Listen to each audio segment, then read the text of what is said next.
Mesdames et messieurs, merci de nous retrouver sur ce numéro de votre émission Le Meilleur Réveil. C'est un nouveau mois, une nouvelle semaine. Tout le plaisir est pour nous d'être toujours en votre compagnie. Tout de suite, la toute première rubrique de cette émission avec Mathieu Kolaole Bokor que j'installe pour vous sur ce plateau tout de suite. Et maintenant, enfin, il est là. Mathieu Kolaole Bokor, bien le bonjour. Bonjour, Latifat. Bonjour à tous les amis internautes. Et votre week-end? Super bien, oui, ça s'est bien passé. J'espère que votre semaine aussi a été bonne. On vient juste de la démarrer, Mathieu Kolaole Bokor. Donc, avec vous, nous allons prendre note de toute l'actualité de ce lundi 2 décembre 2024. Et on démarre par la guérite, mesdames et messieurs, amélioration des conditions de vie des albinos au Bénin. Alimatou Badarou plaide pour une action audacieuse. Remobilisation des militants de Porto Novo, le parti Les Démocrates outille ses coordinateurs d'arrondissement.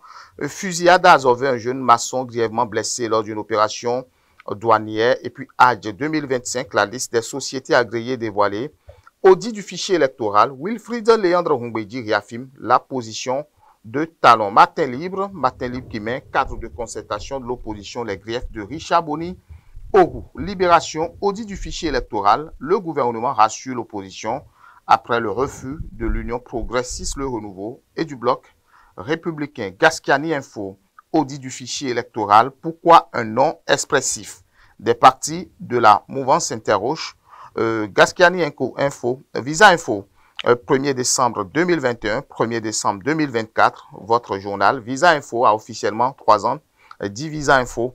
L'événement précis, malgré la réticence de l'UPR, du BR et autres pour l'audit du fichier électoral, le gouvernement déterminé à soutenir l'initiative de l'opposition. Dynamisme, info, liste électorale informatisée crédible pour 2026. Le parti Renaissance nationale favorable au dialogue, mais là, dans la légalité. Soleil levant qui met mouvement Bénin Vision 2026, le président Hippolyte Arondemain rejette l'idée d'un audit du fichier électoral, soutient la position du BR. Matinale, élection générale de 2026, la mouvance présidentielle resserre les liens, une coalition des partis politiques bientôt mis sur pied. Et puis on va finir justement avec la guérite qui met amélioration des conditions de vie et des albinos au Bénin. Alimatou Badarou plaide pour une action audacieuse,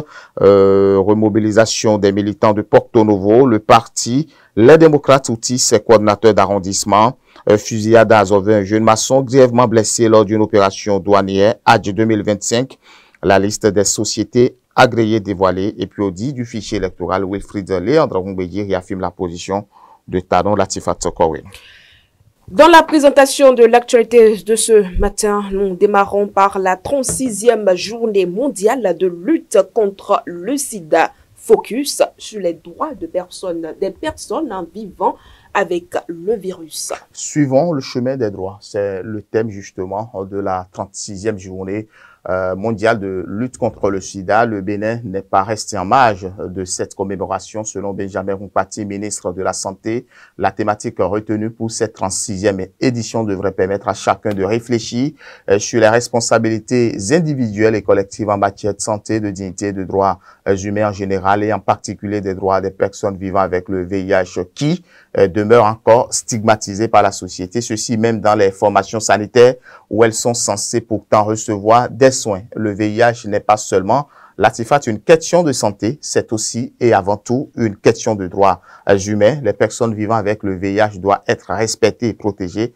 en toutes circonstances, a déclaré le ministre Benjamin Rumpati. Pour lui, ces personnes ne doivent souffrir ni de stigmatisation, ni de discrimination, encore moins de marginalisation, et tout en restant justement focus sur le renforcement des droits des personnes vivant avec le VIH, le ministre de la Santé indique qu'il est important de renforcer la prévention à travers les campagnes de sensibilisation afin que chacun comprenne que la prévention est l'une des armes les plus efficaces contre la propagation du VIH. L'audit du fichier électoral fait toujours la une de l'actualité. Est toujours, du moins, à la une de l'actualité. Le parti Renaissance, Renaissance nationale exprime des réserves sur cette initiative. Oui, le vendredi 29 novembre 2024, une réunion s'est tenue au siège du Parti Renaissance nationale entre les membres du dit parti et le cadre de concertation des partis de l'opposition mené par Eugène Azatassou, coordinateur du cadre et membre du Parti Les Démocrates. L'objectif de cette rencontre est d'examiner la proposition d'audit de la liste électorale informatisée en prévision des prochaines élections. Lors de la rencontre, les membres du Parti Renaissance nationale ont réaffirmé l'engagement du parti en faveur de la paix, de l'unité nationale et du strict respect des lois de la République. Toutefois, ils ont exprimé des réserves concernant l'audit de la liste électorale, craignant que cela ne détourne l'attention des enjeux futurs et puisse créer des tensions. Le Parti Renaissance nationale s'est engagé lors de cette entrevue à respecter et à soutenir toute initiative garantissant une liste électorale crédible. En Guinée, de nombreux morts ont été enregistrés après un match de foot à Nzérékoré. Oui, la crainte d'un très lourd bilan à Nzérékoré, dans le sud-est de la Guinée, après un mouvement de foule au stade de la ville. Aucun chiffre fiable jusque-là, mais les photos et les vidéos qui circulent montrent de nombreux corps sans vie et de multiples blessés. La finale du tournoi de football général Mamadi Doumbouya a dégénéré dans les dernières minutes. Jeunes et forces de l'ordre s'en sont mêlés, aboutissant à une situation chaotique. On joue les dernières minutes de la finale du trophée général Mamadi Doumbouya entre l'équipe de Nzérékoré et celle de l'Abbé dans un stade archi-plein et en présence de membres du gouvernement. Lorsqu'un pénalty est sifflé pour l'équipe locale, les visiteurs contestent, s'en prennent à l'arbitre et une échauffourée débute alors que le terrain est envahi. Selon des témoins, les forces de l'ordre jettent alors des gaz lacrymogènes. Des jeunes répondent par des jets de pierre. L'affrontement amène à un mouvement de foule vers la seule sortie de l'enceinte, ce qui a créé plusieurs blessés et plusieurs morts.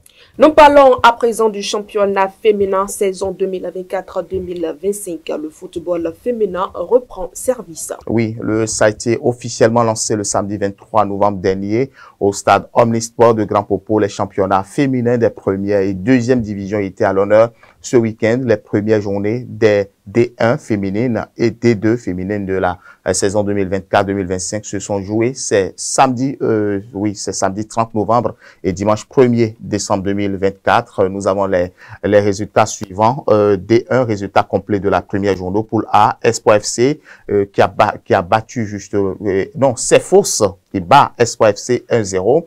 Ainovi Tambou qui bat Tambou 3-0. Egel Royal et puis UMSA 1-1. Sam Nelly 3-1 à Saba. Nadia et Dynamique, Nadia qui bat Dynamique 2-0. Dans la poule B, nous avons Gamia et Elite AC qui font un match nul d'un score de 1 but partout. Léopard 2-0 contre Lions.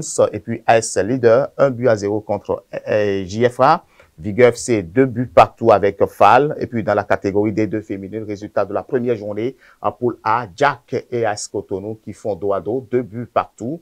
AS TRP 1 but, 4 Victoria. Gazelle qui bat AS TRP 4 buts à 1. Et puis Blackstone 1 but à 3 contre Flèche Noire. Boule B, AS Galaxy qui bat Défi FC 1-0. Star FC et puis AS Les Colombes 2 buts partout. AS Bachon 4 buts à 1 contre Kakombo. AS El Phoenix 1-0 contre Phoenix.